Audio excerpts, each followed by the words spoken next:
بسم الله الرحمن الرحيم السلام عليكم ورحمة الله وبركاته كلنتي وعن وناكسن داوديال maantay waxaynu joognaa mid ka mid ah jaamacadaha ku yaala magaalada Kismaayo waa jaamacadda Kismaayo University oo maantay uu marti ardaydeeda iyo qaybaha kala duwan ee jaamacadda marti uu yahay Dr. Mukhtar Maxamed Sayid oo horay u soo ahaa musharax madaxweyne Soomaaliya haddana ah musharax madaxweyne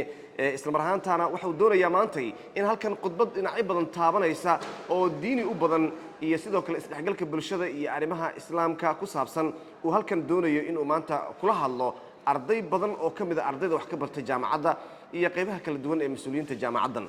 waxaana markaasi khudbaddu ay ku saleysan doontaa arrimo muhiim ah oo quseeya xaaladda waddankeena maanta uu ku sugan yahay aynu eegno musharax madaxweyne Dr. Mukhtar Maxamed Sayid oo ka hadlaya ahmiyadda ay u leedahay dadka Soomaaliyeed iyo sidoo kale in ay wax badan ka fahmaan arrimaha islaamka isdhexgalka bulshada iyo sidoo kale xaaladda dhabta ah ee siyaasadeed ee waddankeena hadda ka taagan dadkeena Soomaaliyeed maxay u baahan yihiin waa kan sayidka oo noo sharaxaya arrimahaasi maanta waxaan walaalayaal idin hortaagnahay inaan idin xusuusiyo dalkan iyo diintan iyo dadkan inaga iskale dhalinyarada Soomaaliyeed boqolkiiba 75 ummadda Soomaaliyeed 40 milyan waa dhalinyaro 30 da'doodu ka yar tahay dadkii waxa u badan meesha fadhiya dadkii dhashay qaxi kadib markan Soomaali ciise lahayd oo sharaf lahayn oo dayuurado dagaal oo maraakiib lahayn oo 70 iyo dhowr warshadood lahayn oo dawladda Afrika iyo Carab ugu quwa badan aan ahayn dhowr dawladood bas ay naga horeeyay markaan ahayn dadkii jiilkii dhashay ee dalkii la burburiyay ku barbaaray ayaad u badan tihiin boqolkiiba 90 wujuuhda iga muuqda ee tayiba ka taahira ee sooman marka walaalayaal waxaan idin xusuusinayaa dalkan iyo diintan awwal nabi maxamed calayhi salaam markii la soo saaray dhalinyarada idinkoo kale ayaa diintan hogaamisay nimanka gadcasta oo dadka la haray oo dalka cuna waligoodba nimankaasi islaam mayna gaar u qaadin islaamkan iyo diinta ummadda Muhammad sallallahu alayhi wasallam dadka dhalinyarada ayaa masaakiinta ayaa xambaari jiray sida awgeed maanta waxaan idinka baahanahay mashruucan ka hadli doono waa idin soo bandhigayaa dhalinyaradan ummadda Soomaaliyeed inaad diyaar u noqotaan dalkaas iyo diintaas iyo dadkaas aad u badbaadin lahaydeen jiilasha gabdho iyo wiilalba leh ee mutacalimiinta ee jaamacadda Kismaayo iyo meel kasta ku jira waxa la idinka baahan yahay inaad gabdhaha khaasatan inaad guntataan dalkan bacd Allah subhanahu wa ta'ala gabdhaha halkaas soo gaarsiiyay ragga Soomaaliyeed surwaaladu ma iska qabnaa rag sax ma nihin gabdhaha Ilaahay ku badbaadiyay inta maanta hadhay yatiimka gabadh bahaysa kan qaadka cunaya darbida ka dhacay aruurtiisa gabadh bahaysa ka xanuunsan gabadh bahaysa ta wax baranaysa waa gabadh ta qofka u naxaysa waa gabadh ta walaashi ilmihiisa haysa waa gabadh ragga Soomaaliyeed badankood Ilaahay u naxariisto meeshii iyo hawshii naga reebay kama inaan soo bixin intaas waa inta caamka ah marka waxaan leenahay dhalinyarada Soomaaliyeed ee muslimiinta hoow dalkeena waa la haystaa ku talagala dalkan iyo diintan iyo dadkan saa ku badbaadin lahayn baan soo istaagnay meeshan maanta mawduucaygu wuxuu ka hadlayaa yaa lagaga daydaa leadership iyo midnimo leadership Ilaahay subhanahu wa ta'ala wuxuu abuuray oo ugu sharaf badan Muhammad sallallahu alayhi wa sallam nabiyuna Muhammad sallallahu alayhi wa sallam leaderka in lagu daydo u baahan ومحمد صلى الله عليه وآله وسلم ثم أبو بكر الصديق ثم عمر فاروق رضي الله عنه ثم عثمان وعلي وهاك إلى صحابة محمد صلى الله عليه وآله وسلم رجي دينتا إن سوق جارسية جيل أجياش الشريفة هيدا النبي الله محمد صلى الله عليه وسلم دينتا واذو قيدا وحو أصومري أسوق قرشيئة ومكا كل شيء يا قبيل كيسو لبركة محيكا سارة شيران مدير تجيلا أسوق سجودة ظلمkaas muxuu u soo safray dacwadan iyo diintan maanta islaam ku nahay fadliga Ilaahay tuma asagayna soo gaarsiin dhalinyarada marka waqtigii saas ahayd oo muslimiintu ay mustadcafiin ahaayeen gabdho idinkoo kala ah iyo wiilal idinkoo kala oo dhalinyaro oo masaakiina oo qabiil weyn ku tiirsanayn ayaa Makka lagu garaaci jiray Nabi Muhammad alayhi salaam waa ogtiin awwal shahiida fil islaam qofkii muslim oo shahiida waxa ugu horeysay Sumayya وحديث ولا حسوستان اصبروا على ياسر إن موعدكم الجنة قبل وجوه رئيس أو واحد مسلم أو شهيدة سمية هاي قبل بهاي دينت إلهي ويستاكتي أو كفار وقريش كدي دي إن قال لي شركة قاعدته إنه ما أنت 2 بليون 2 bilyan yaa maanta 4 nin oo dalkeenna ay gumaysanaysaa meel ay ka yimaadeen la garanayn waxaan ka wadnaa leadershipka nabiyullaahi moxamed sal allahu alay wasalam hogaamiyuu ahaa siyaasi buu ahaa mujaahid buu ahaa aab buu ahaa mariyihiisa iyo dharkiisa isagaa dhaqan jiray haweenkiisa gurigu nabi moxamed alayhi salaatu wasalaam gurigu xaaqi jiray liidarka loo baahan yahay maanta waa raggaas hadda innaga maxaan dhahaynaa gabadhii wax ilmaha la firinaya male ninku wuxuu leeyahay ka ugu yaroo xildhibaan qaataa saasoo sida diigga ruumiba saa isu taaganaayo gabadhii waxba leeleynaa ma xildhibaankaad la hadlaysaa nabi moxamed alayhi salaatu wasalaam liidar buu ahaa hogaamiyuu ahaa adduunkan aad aragteen oo dhan buu xukumayay maca daalika gurigiisa isagaa xaaqi jiray oo haweenkiisa wuu dharka isagaa dhaqi jiray haweenkiisa marihiisuu dhaqi jiray sal allahu alay wasalam marka ay xanuunsadaan wuu saacidayn jiray oo wuu asturi jiray oo wuu jeclaa oo wuu garab istaagnaa oo ra'yigoodu dhagaysan jiray hada huwa muxamedun sal allahu alay wasalam liidarka loo baahan yahay maanta inaynu ku dayanana waa asaga sala allahu alayhi waalihi wasalam gabadh hadday gabdhaha ilaahay subxaanahu watacaala wuxuu nabigu calayhi salaatu wasalaam uu uga dhigay amiiraatun fi lbuyuut inay dowladdan yaa soo saaray raggan maanta mujaahidiinta iyo khaalid bin waliid iyo cumar yaa dhalay gabdhaha tarbiyeeyey maxamed faatix 18 jir buu ahaa yatiim buu ahaa hooyadii intay saa u qaata isagoo sanan jiray saa u turturi jirto waxay tahay ilaa wiilkaygiiow waxaan rajaynayaa xadiidkii nabiga calayhi salaatu wasalaam inaad ku sifowdo oo ninkii qastaantiiniyo furay inaad noqotid baan ilaahay kaa weydiiyey raggaasaad arkaysa hooyooyin baa soo dhisay gabdhaha maanta la leeyahay intii boorsooyinka loo soo geliyo laga soo saarayo guryahoo suuqa la wadwado rag ma tarbiyaynayaan waxaad ogaataan gabdhuhu inay lafdhabarta ummadda muslimka ay yihiin sideedaba waqtiga cahdi rasuulillahi sal alla alay wasalam ilaa an yarita allahu alarda waman calayha gabdho warka taa qaata ragga soomaaliyeed waxaa loo baahan yahay inaynu u noqonno hadyigii muxamedin sala allahu alayhi waali wasalam nebi moxamed alayhi salatu wasalaam wuxuu isu keenay ummad gaal ah inagu muslimiin baynu nahay 100% muslin ah soomaaliya shaaficiyiina dowladda keliya muslim 100% fi lcaalam baynu nahay fadli ilaahayna siiye weeye laakiin ceebaheenna waxay badan yihiin inaynu tafaraaruqsannahay oo inaan midnimo lahayn oo qabiil iyo qurun iyo qabyaalad iyo khuraafo iyo qaad dadkii loo kala jaray marka walaalayaal waxa leadershipka waa in lagaga tagaa nabina moxamed alayhi salatu wasalaam iyo saxaabul kiram a'imat al-arba'a oo ku ka soo hoseeyay nabi moxamed waan idin sheegnay ciidanka musliminka uu hogaamin jiray jihaadka ka soo baxo oo soo hogaamiyo oo soo dagaalamo wuxuu ahaa aytaamta iyo dhabarka qaadi jiray carmalooyinka iyo dadka gabdhaha masaakiinta ayuu gargaari jiray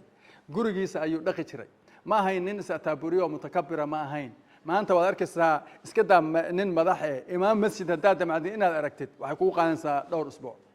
waa imaam masjid nabi maxamedna alayhi salatu wasalaam gabadh yar oo foodleeya intay gacanta qabatay madiina kusoo wareejin jirtay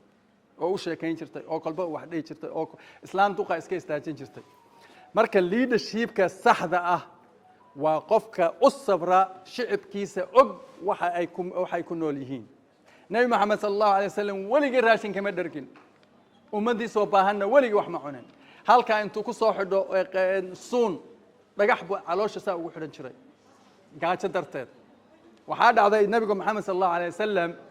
intuu xadhig ku soo xidhay suun dhexda gaajo darteed iyo abubakar radi allahu canhu isaguna gaajo darteed iyo cumar iyo cuthmaan oo la isugu soo baxay oo mid walba gaajo naftu hayso afkaamayna saari jirin ilaa shacabku wax cunaan maanta maxaa madaxda soomaaliyeed samaynaysaa lama oga aytaamkii lama oga kii yatiimkaha lama oga kii askarigii jidka taagnaa lama oga gabadha soomaaliyeed miskiinta carmalada intii caloosha loo buuxiyey dhaalim loo guuriyey uu furay ama uu iska qaad intuu cunay meelaha iskaga dhacay wax og male aytaamtii masaakiinta wax og male xoolahan iyo bini aadamkan dulamka ku socda wadanka iyo wax og male amni la'aanta iyo istiqraar la'aantana waxaa keena cadaalad xumi iyo hoggaan xumi baa ina haysa dalkeennu waa hodan waana qani ummaddu ilaahay subxaanahu watacaala fowqa 7 samaawaat nabi moxamed calayhi salaatu wasalaam wuxuu mideeyey ummad isu layn jirtay qabiil 100 sano aws iyo khasraj madiina 2 qabiil baa deganaan jirtay sida soomaalidu isu laysa si ka daran bay 100 sano isu layn jireen ilaahay subxaanahu watacaala raxmadaas iyo nabi moxamed xikmadiisii iyo qur'aankii iyo waxyigii lagu soo dejiyey oo ilaahay aafada ku joojiyey diintii aynu maanta haysanno inagoo oo muslimiina yaa qof muslina waxaa loo dilayaa qabiil maxaa maanta xoolaheedna iyo loo boobayaa oo maanta adduunku aynu u dabarsanaynaa inagoo aqniye ah waa cadaalad darrida ummadaha ayay burburisaa cadaalad darrida waxay burburisaa qoyska cadaalad darrida waxay burburisaa dowladda, cadaalad darridu waxay burburisaa mujtamaca, cadaalad darridu waxay keentaa abaar iyo aafo iyo gaajo iyo faqri. ilaahay subxaanahu watacaala yaa ummaddan fowqa 7 samaawaat ka soo mideeyey. nabigu maxamed calayhi salaatu wasalaam muxuu mideeyey bilaal alxabashi, bilaal nin miskiin oo addoon oo maka lagu jidjiidu ahayo lagu xamaasho. markuu islaamay oo shahaadada diinta tawxiidka qaatay waa kii sibirka lagu shubayo la cadaabaya axad lahaa. raggii waxaa ku samaynayay nabiga adeerayaashii oo quraysh oo gaalo ay ahaayeen. ilaahay subxaanahu watacaala muxuu qadaray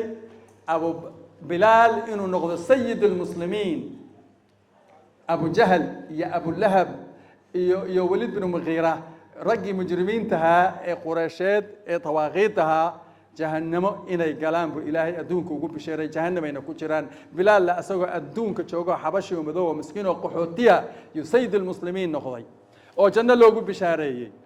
bilaal waa qofka keliya ee nabi maxamed calayhi salaatu salaam u fasaxay kacbada inuu dhisada intuu ka fuulo aadaamo. bilaal ka hor ma dhicin,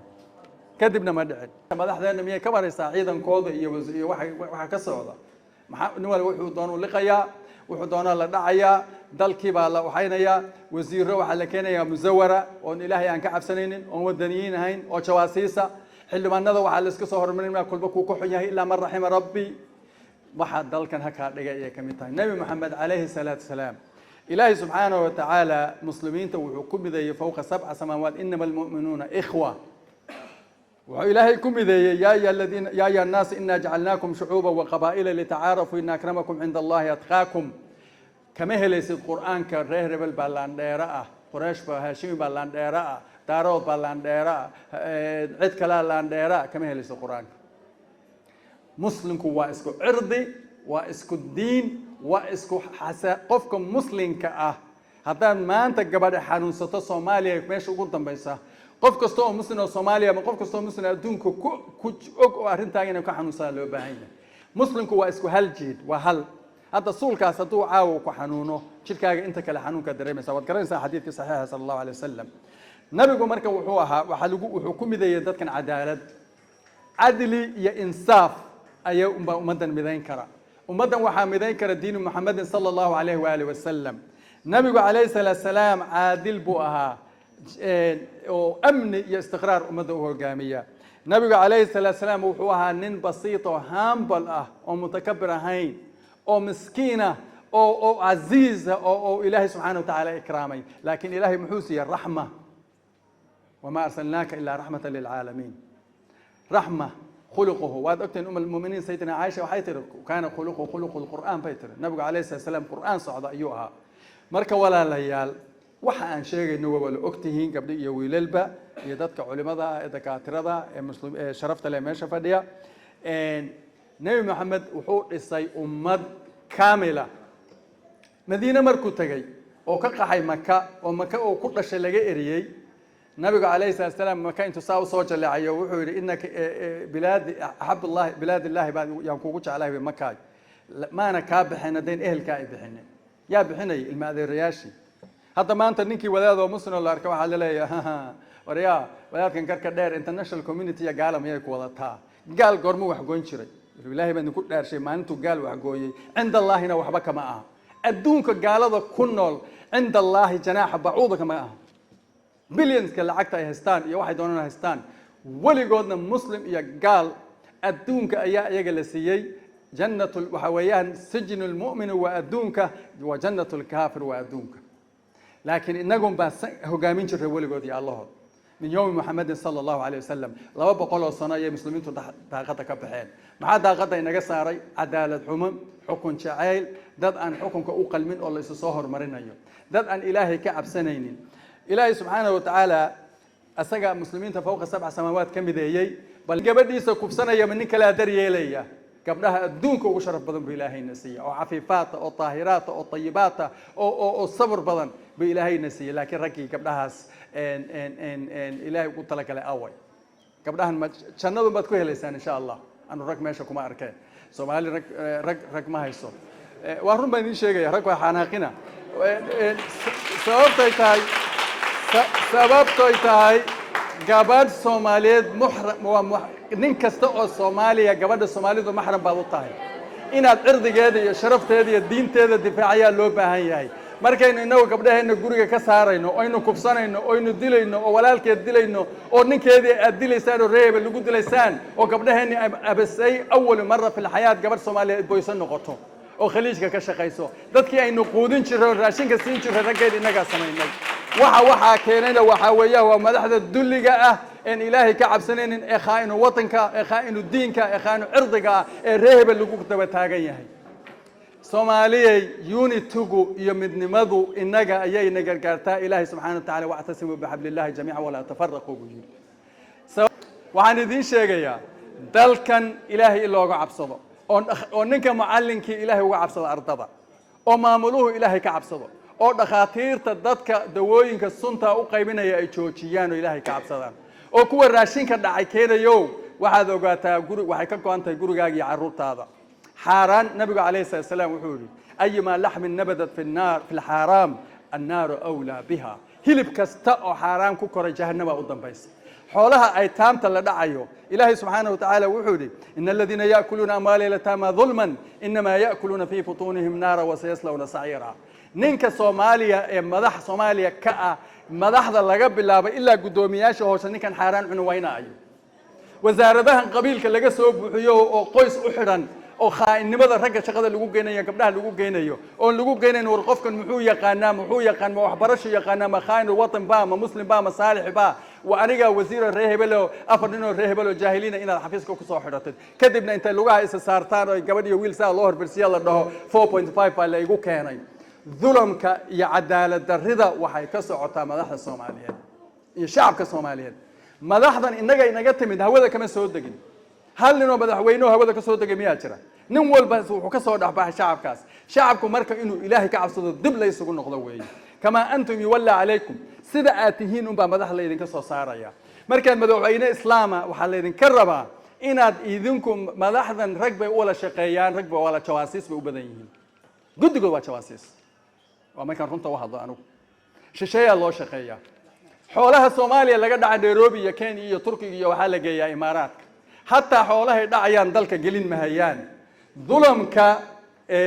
أن كهذا الله أو النبي ريابي صلى الله عليه وسلم القرآن كل ريابي النبي عليه الصلاة والسلام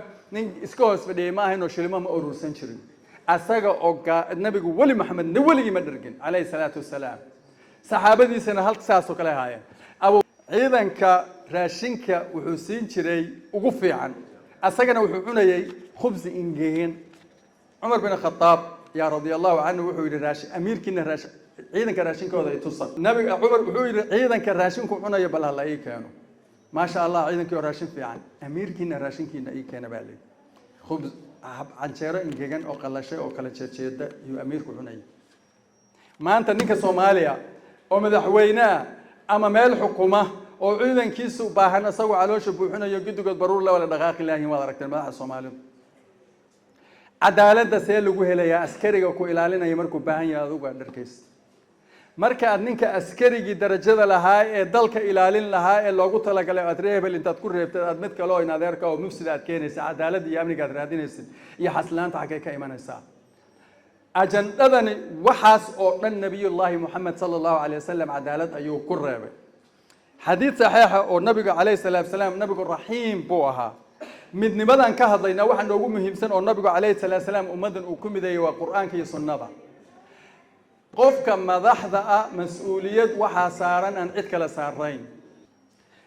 marka walaalayaal dadkan maxaa kala gooyay oo Soomaali shanta Soomaaliyeed qaybiyay oo isticmaar inoo gooyay shalay waxaan akhrinayay article wadanka loo yaqaan Ogaadenya Soomaali galbeed gaaska batroolka ku jira inta hadda ay inagu dad si xiran baynu nahay gaaladu inoo soo qorqorayaan waa 11 trillion cubic liter waa dhowr meelood bas ah nin Saudi oo la dhaho Anwar Ishqi ayaa war baa laga hayaayo wuxuu yiri goormay Middle East nabadgelyo noqonaysa gaaska Ogaadenya markii la soo saaro gaaska Ogaadenya batroolka ku jira Soomaali galbeed markii la soo saaro khaliijka iyo carabaha waxay u saaciyinayaan khayraadka dalkeenna ku jira inaan la soo saarin ayagana hortaagan waxaana la adeegsanayaa niman jawaasiisa oo Soomaaliya oo Maxamed leh oo Axmed leh oo Xasan leh oo fulaan leh oo wala Soomaaliya laakiin midab Soomaali wata qalbi shisheeyana wata qalbi xabashi iyo adduumo kale iyo wadamo kale u shaqeeya ayaa hortaagan ummadda Soomaaliyeed nabi Maxamed waa inna miday sallallahu alayhi wa sallam wuxuu inagu mideeyay waan aragnaa ay taamta soo daryeelay oo cadliga u sameeyay reehbel nabi Maxamed alayhi salaam aqoon bal marka ay dhiida tagto oo dagaal iyo xabad tagto bini Haashim buu safka hore marin jiray go u dhigi jiray idinku dadka markii wax la qaybinayaan ayagu u dambaysiin jiray nabi Maxamed hadigiisu saas oo sallallahu alayhi wa sallam ma ahaynin soo hormariya ilmaadeeradii iyo qoyskiisa ma ahayn sallallahu alayhi wa sallam hadigii saxaabadiina ma ahayn muslimka waxa wax lagu qiimeeyaa maxaa taqaanaa ilaahay ma taqaanaa Soomaali muslima ma tahay dalka iyo diinta iyo dambi aan ka galin ma u qalantaa shaqadaas ilaahay wuxuu yiri yaa alladina aamanu la takhunu Allah wa rasulahu takhunu amaanatukum wa antum ta'lamun ninka Soomaali mas'uulka ah oo ilaahay iyo nabiga iyo ummadda khiyaamayna maanta waa in ayo wal idinkan Soomaaliyeed idin weydiiyay nimanka inaan aad ugu dheeraadaan rabaa waxa midnimada hortaagan waa cadaalad darrida unity maanta topicayga wuxuu ahaa leadershipka nabiyullaahi Muhammad sallallahu alayhi wasallam iyo asxaabtiisa ilkiraamka ah ee khulafada raashidiin tilmaantoodii iyo wadadoodii inaan qaadana loo baahan yahay yaa inaga hortaagan inaan wadada qaadano yaa inaga hortaagan inaan xukunka ilaahay isku xukunno waxay ku leeyihiin dastuur inta kitaabka buugan xun oo dhowr iyo kontonka page oo gabre bidixda ku soo qoray ay Soomaali leedahay dastuurkii waa qabyo الله نمانكي قالادي بقى وحوجا كسوجينا سي لو أبيو حسن با كاملة فرماجة كاملة هبل با كاملة وجريمة وانا الذنب وانا قال نوا عدوي قفكم مسلم كو أسقوا دستور إلهي سيئله أو إلهي اليوم أكملت لكم دينكم وأتممتم عليكم نعمتي ورضيت لكم الإسلام الدين إن الوح بن آدم قرقري أو ولي بقالة كي يمدو 4.5 Soomaali loo qaybiyay si dalkaas loo gumeystayna wuxuu noqonin oo la isugu diro oo wiil yaabtigi isku dilayaan oo wiil adeerkiis dilayaan oo laba ilmaadeer is dilayaan oo imisa gabdhooda Soomaaliyeed baa asay xirata sanadkan laga bilaabo Soomaali galbeed ilaa ras casayr maxaa la isku Soomaali isku laynaysaa yaa isugu dhiibay hubkan ummadan yaa cadligeed iyo nabadgelyadeed iyo midnimadeed yaa baabiyay rag Soomaaliyeed oo shisheeye u shaqeeya oo munaafiqiina ayaa waxa ka dambeeya gaalana adeegsanaysa dawladana adeegsanaya dadku markuu aamino inuu asagoo cizla war qof kaadida aan iska dhaqi karin oo jaahila oo waxba og oo miskiina oo asagu aan kala garanaynin musqusha aan iska dhaqi karin musqul gali karin oo hanjaf leh adigoo Soomaali oo muslim oo ahli tawxiida oo dawlad Carabeed oo muslimada oo 1447 sano ka hor islaantay sidee maanta lagaaga dhaadhicin karaa oo la isugu kaadiri karaa oo dalkaaga loo qaybsan karaa oo macdanteeniya loo boobayaa khayraadkeena inaguna aan u dawarsanayna ragaynu shalay quudin jiray way wala sajilan tahay Makka Khaliij al-Arab oo dhan yaa xoreeyay markii nabiga alayhi salaatu salaam ay rabeen qabriga nabiga inay xumeeyaan Portugiiska iyo Isbaanishka xumaa Imaam Ahmed Gurey rahmatullahi alayh intuu kaga soo dhuftay Soomaali galbeed oo xabasho oo dhan lugta mariyay iyo Portugiiska iyo ku jabiyay Jeddah asaga xoreeyay Jeddah Bahr al-Ahmar oo dhan Soomaali baa xoreysay waa qarnigii 16aad Imaam Ahmed Gurey ummad waxaan ahayn adduunka ciise iyo sharaf kule oo karaamo leh oo zakada bixisa oo muslimiinta garab istaagta oo diinta u dagaalanta oo ardu quraan baa leena dhihi jiray inaad garab istaagtaan oo ducada silaaxul mu'min waa ducaa inaad xisbiga soo gashaan gabdho iyo weylal ka soo buuxsataan waxaan rabnaa dhalinyaradu dalkan leadershipkiisa inay la wareegto odayaashan wala sonkorta qaba ee dhiikarka qaba ee xaaraanta inta ku mid waliba 100 cudur buu qabaa 100 cudur bay qabaan sababta uu qabaana waa xaaraanta iyo dulamka iyo xoolaha ay taamta la cunayo xoolaha ay taamta Soomaaliya la iska ilaaliyo إن الذين يأكلون أموال اليتامى ظلما إنما يأكلون في بطونهم نارا وسيصلون سعيرا والله ويجليان وبالله ويجليان والله هدينا كتوبة كينين وحولها مسلمين الشعب كعوليس الدعيو أن لتشوشنين إن لقوا أفوه يا تيبي يا بلايا باس لك قاضية تاس واتا حسبك على عدالة هرمر ينبض وحدث هذا Peace Justice and Development Party of Somalia قبل يويل بمانت فهم كون هنا بو حسان حزبك صوق شان رأيجينا كسر ديبتان دال كان إن الدفاع عن إذا كان حزبك Soomaaliya oo dhan buu u filayay شعاركيسنا وإن أكرمكم عند الله أتقاكم وح قبيل كل سن معها ووح مسلم نمو لا إله إلا الله محمد رسول الله وعاد كبلن قادينا إن شاء الله تعالى إن أمد الصومالية ودقالمينا إنها مذينو من أمد الصومالية هو مقدس عرض هو مقدس نفط هو مقدس مال هو مقدس شريعتنا أنت أم بك هذا الشيء جامعة إن وحن أد ومهدسنتهاي مدحويني أما مشرح مدحويني ولي هراء ما نأركين مشرح صور استاجي أرضي أما الشعب هدنا لها سؤال يوديه وح الربنا أسجى مركز الربا إنه ودن كم معمولنا الربا إنه صابن دقة مدعين هراء إن وحيناتها هاي فرحات جار إن وحياها قلوبتين كجرو أنا جو دلنا يرى دي ودن كأنها هاي إن لو ريستول دهرت محد وباهنتين محاسة قلوبتين كجرتو إن هذا القانون ديرينين أو وقت كنا قاعد وكلولي هاي لو سؤال عن قرباء إن كويديو إن هذا يقرأ عليه سؤال شكوبات وربنا وحياتها هاي لما أنت نوحنا هاي لأن يرى إن قحي كدي بلا شيء إن حدنا ما نقعنا الدولة دمعنا هذا وأم قلنا وأنا لوجا شكيا والدين تنا وحبرشة مركز كل ذي جوجني دولة ساسة هاد وحاسة قبل جرت حدنا ما نأركن مقال كالدولة النما وحقيتها هاي إن سيدا هرت كو لأن يراد أقدر على عندهم تا دولة النما ده هرت معنا هذا قروح البدن إن سؤال شكلته رمينا ويديو أغوياها مالن هذا مدحوينه هذا ضل قولها مالنتي اللي دورني أنا سياسة كمجرم معلم بنا ولا معلم دكسي وانا ها تلاقي مدحوينه وحولها الصومالي والنوضة ومدن النوضة ومد إسكداية حمر النوضة هي وحافظة حتى غار نوض معها ومدحوينه مربحارة ومن ويدي تبصرك سي اسكو وافقك تا كتابك إلهي يوم مبدأ قال اسمه قاضنيا وعيسكو قال إلهي ولن تضع عنك اليهود ولا النصارى حتى تتبع ملتهم أري يهودي نصارى وطان كتابك إلهي اسمه قاتا أسأل الله رسولك وافقنا الله السلام عليكم ورحمة الله وبركاته ولد وناك وحالة لها وعدل قبل بطا يقفك إن لغش ومسؤول كل نغضو محو يقانا محاتهاي مسلم متهاي دالك الدين تيدادك الدب مياد كاكشي مايا ما قلنتا شقادا لغو ديبي أما شقادا لغاسانيسي كو تاسا قبل بطا وعي قبل بطا حولها ددوينها مسوق ماسقة أو للا دقالمو oo ninna uu ku tasarrufi karin xoolaha muslimiinta ee shacabka ay leeyihiin talabaad zakada iyo xoolaha muslimku leeyahay oo zakada la ururin lahaa zakada Soomaaliya bixisa zakada wax bixiyo waa yar yahay in waxaan sameeynaynaa insha Allah ta'ala bangiga ummadda oo ah bangiga zakada baytul maal muslimiin oo qof kasta oo Soomaaliya uu yeelan doona 7 raqam oo ka bilaabata zakada oo sida gaalada social security u leeyihiin qof kasta oo muslim account-gaas uu leeyahay ramadaanka markii la gaaro sanad walba lacagtii qof walba oo zaka ku waajibta lacagtii inuu bixiyo masaakiinta iyo aytaamta iyo fuqarada iyo jihaadka iyo diinta iyo dalka in laga maalgeliyo musuq maasuqa in la reebo waa dowlad wanaagga islaamka ana qaba nabiga ilaahayna subxaanahu wa tacaala waa nahiyey xoolaha dadweynaha in la boobo xoolaha aytaamta in la boobo aayadahan sheegaynaa ka mid ah dowlad wanaag transparency waxa loo yaqaano inaan khiyaanada nimankan hadda wasiirada sheegay federaalka ama meel kastaba jooga hal nin oo lagu keenay cadaalad kuma jiro 4.5 waxa soo dhan lugtaan marinaynaa biidbillahi tacaala dowlad wanaag dadka oo khayraadkooda loo raadiyo la tababaro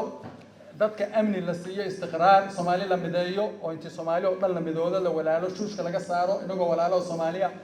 oo riyaay noo roon oo xilkan qaban kara in loo jiibo musuq maasuqa in la ilaaliyo waxa dawladda account-geeda ku jira qofka Soomaaliga inuu ka ogaan karo telefoonkiisa shilinkii baxana in la ogaan karo muxuu ku baxay raggan iska quranaya wasiirada sheeganaya 7,000 iyo 8,000 iyo lacag iska daldalanaya waxaas ma jiri doonto waxaa jiri doona aytaamta iyo masaakiinta iyo caraamilka in gacanta koobaad iyo ciidamadu ay yeeshaan dalkan in isbitaallo loo dhiso oo dadkan Hindiya ku baaba'aya laga joojiyo laamiye in la dhiso kaabayaasha dhaqaalaha inaan dhisno musuq maasuqu waa maradka Soomaaliyeed dilay oo dadku hadda maalinta niman baa inta yimaadeen bay leeyahay dadku garab istaagno maxaad na siinaysaa shilin ma siinayaan ku dhacanteen maxaan ku siinayaa waan ku maabahay baa waxaan ku siinayaa maxaa taqaanaa ku soo darso niman baa saa igu yidhi waan ku garab istaagaynaa laakiin dad waxweyne noqotay maxaad na siinaysaa waxaan siinayaan ku calaa bayino hadda ku shaqeeyay maxaa taqaanaa هذا وحبا أقول مصاحتين ما شغله وحران شرعه حيسوق لسا يا الذين آمنوا لا تخونوا الله ورسوله تخونوا أماناتكم وأنتم تعلمون جدك مقدس الله الحرة يا درب مقدسان كصباحي anigoo soo socdaba nin kuwa askar oo Soomaaliyeed bay istaajiro boosta wata oo waxay dhaw madaxweynaha siida way sii daayeen markaan boostadii waxaan soo galay yar darawalon khibrad lahayn baan wado wuxuuna geliyay khadkii eeyga dadka baan baaray mid Ugandis oo Soomaali ah wuxuu yiri soo daga mina aad daran tahay naga qaad baan ku yiri baasha maadaale meesha ma kambalad moodaysa qaad baan ku yiri birtan cunta kaasuu yiri maya saas wayo jannaaladan baara janaalada yusiina baadha baan ku yiri masoo dagayo haddaad rabtay gobolka inuu kugu dhaco Muqdisho albaabkaas saxiixnaado markii uu raaliyaho VIP baa tahay halkan lagu soo mariyay adeer raaliyaho oo darawalkan dambiga saarayna darawalku dambi ma lahayn dalkiisu jooga ka soo waxaa ka wada hadda ka hor baan oo jooga hotelka Dikaale doorashooyinka markii soo arkay gabadh yar oo Soomaaliya dhowr iyo 20 jir waxay xambaarsan tahay salada anteenayaal laba anteeno waaweyn baa saaran waa minabaad gaal cadaan sidii geela baalki dange maxaa xoolaha wixii loo dhig jiro gandaal miyuu sida iyadoo gandaal neef u wada wuxuu socdaa 50 mitir buu ka dambeeyaa ayadaa soo baaraysa meesha inuu qarax ku jiro gaalkan halkaas u fadhiya meel fog buu joogo 50 mitir meelaha 60 mitir gabadha qublo kolba meel gelis anteenadu dhiid bay dheer soo martay maxaad baaraysaa hadda gaalkaas ay la socdo baashi qaraxa sheegaysa weey maado gabar Soomaaliyeed oo muslimada sharaf la yar binabaad ka hanjab lagu taanku waxaas madaxda weey madaxda dulli ah marka jiradkan isho waxa la xidhayo ma wixii amniga ku saabsan de waxa waaqic u baahana inaan dalkan ciidan u sameeyno oo sukuurtigeena inagu la wareegno inaga nabadgelyada dalkeena gacanteena kuma jirto rag kale ku jirtaan ragga waxaan inaga leeyahay xuquuqinayo Soomaalida dhexdeeda isku xuquuqinayo dhan rag baa ka shaqeysana wax jira maaha jidadkan la xidhayo waxyaalaha ka soo horjeedo weey laakiin talaabo maalin walba talaabo qaadi kartaa oo yani hal maalin wax walba ma roogi kartid waxaad u baahan tahay inaad ciidan heshid amnigaaga suga amniga dalka suga kadib markaan ciidan Soomaaliyeed aan sugno laakiin waxaan dhici doonin in ajnabi jid loo xiro ma dhici doonto dadka aan bulamid yahay adan ama nolol ma soo anagu waan maraa laakiin waxaan la buunbuuninayo oo Soomaalidu gaari birta ku jiraan oo qaraxa laga shiis waxaas oo dhan waa film dadka lagu dhacaa qof walba malakumowdkiisa Ilaahay baa yaqaan laakiin suguurtiga in la ilaaliyo islaamku uu qabaa nabadgelyada la ilaaliyo amniga iyo kala dambeynta ay shaqeyso laakiin qof ajnabi ah in la ciseeyo oo jidka loo xiro ma dhicin rasuul Umar bin Khattab radiyallahu anhu in lagu baabiyo loogu talagalay dawlad goboleedyadu waa muhiim waa dalkay kamid yihiin laakiin wax walba wixii lagu heshiiyo muslimiintu ala shuruud waxay ku heshiiyaan ayaa soconaya annaga insha Allah ta'ala 4.5 inaan degada ka dhigaan diyaar u ah oo ka takhaluso oo Soomaalimadeed iyo Islaamnimadeed iyo sharafteeda ku socoto laakiin wax Djibouti iyo Shisheeye iyo niman Kenya iyo Ethiopia iyo noo soo qorqoreen kuma soconayno su'aasha gobolada bini'aadamka Ilaahay subhanahu wa ta'ala wuxuu yiri bayn tanaza'tum fi shay'in faruddu ila Allah wa rasulihi in kuntum tu'minuna billahi wal yawmil akhir kuwa inaga sharaf badan oo culamaa oo saxaaba isqabsan jiray laakiin maxaa lagu celiyaa Ilaahay wuxuu yiri haddaad wax isku qabsataan Ilaahay iyo Qur'aanka iyo sunnada uu celiyo diinta Islaamka ku kala baxa international community iyo gaala meel fadhido isku qindiraysi iyo Ethiopia oo kala cararina Kenya marka khilaaf hadduu yimaado dad waxa isugu dhow nin iyo xaaskiisa way iskhilaafayaan haddana inta heshiiyaan uma isdunkanayaan sideedaba shariicadu wax walba Ilaahay wuxuu yiri ma faradna fil kitaabi min shay wax islaamku ka tagay ma jiro wax walba xal buu Ilaahay u sameeyay halka waxa weeyaan in ummadan laba nin haday isqabsato ama laba qof haday isqabsato ama gobolkii iyo isqabsadaan dawladda dhexe culimo iyo waxgarasho iyo kitaabka Ilaahay iyo sunnada lagu celinaya kitaabka iyo sunnada haday xukunto dawladda centraalka inay gardaran tahay dawladda centraalka waxa la leeyahay jooji idamka iyo dambiga haday kuwa goboladu gardaran yihiin waxa la leeyahay idinka daalimiina joojiya ma ka bixi doonaa waxaan hadda khilaafadan dadka loo dhigay ee lagu burburinayo waan ka bixi doonaa laakiin intaana ka bixin waxaan ka wadaa Ilaahay kitaabkiisa loo kala baxaya Ilaahay cid ma dulmiyo taasi waa taa xisbigan yaa maalgeliya xisbigan idinka maalgelinaya yaa maalgashan lahaay oo kale aniga xisbiga waan sameeyay wixii tabartayaan ku bixiyay xisbigan gaala male Soomaali baa iskale idinka iskale membership inaad ka noqotaan dhaqaale aad ku bixisaan caqli aad ku bixisaan xisbiga Soomaaliyeed weeye wax meel adduunka jooga oo shilin naga soo galay ma jiro annagu baa lafahanaga jeebkanaga usrana kolay naga goodo iyo diinta iyo dadka aan u shaqeynay waxaan kaga duwanahay anagu ma soo doonanin shilimo iyo mansab inaan dalkan ku raadsado